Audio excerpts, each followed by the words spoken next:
For making sure that your research has a positive impact, it has to be well prepared and well done, and also logical, of course, but also other scientists have to be able to relate to it.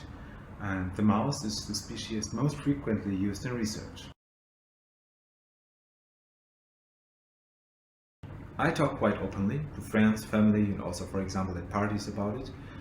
And I have to say, once having explained how complicated research is and what's the value behind it, and also how much regulation there is, people are normally okay with it. It always depends on the questions and the technical possibilities you have at your hand.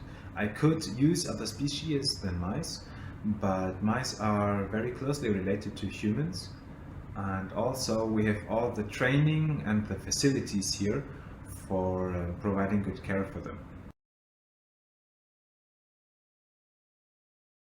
For implementing the 3 R's, first of all, we are reading a lot of papers because you have to know the literature very well for knowing what has already been done and what not.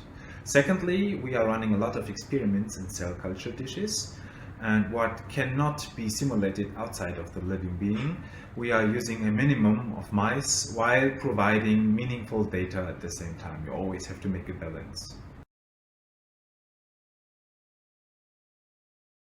Animal caretakers are on the first line of providing good care for the research animals.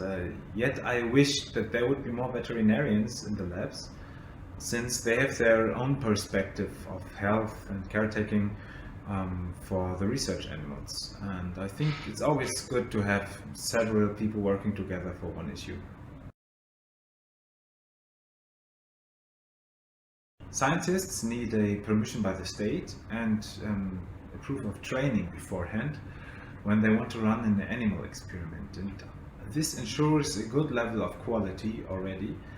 There are always things to improve, but I think here in Europe and in Germany we are on a good way making sure that there is the lowest possible level of suffering.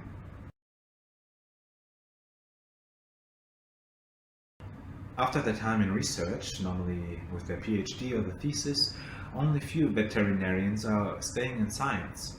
But once I have explained to my friends why I'm doing this and that I'm actually taking care for those mice in my case and trying to make a difference in this system, normally they understand, yes.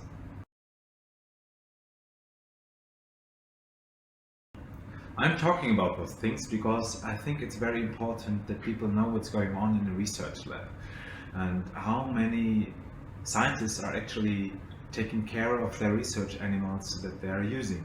That's why I'm engaging in a communication association, Protest Germany, which are giving a lot of information on their website about all the things around animal experimentation.